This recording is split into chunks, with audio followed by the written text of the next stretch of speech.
kaya, pemimpin parti pakatan mesti bebas rasuah.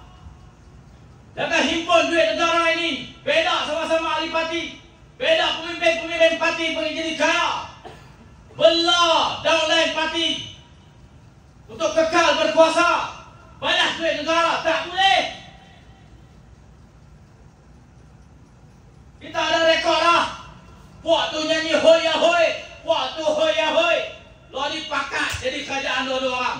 Dua-dua tu beban kepada kita. Betul atau tidak? Betul. Kena tukar.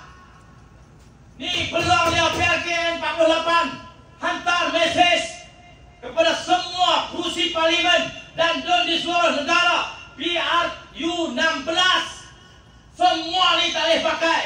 Betul atau tidak?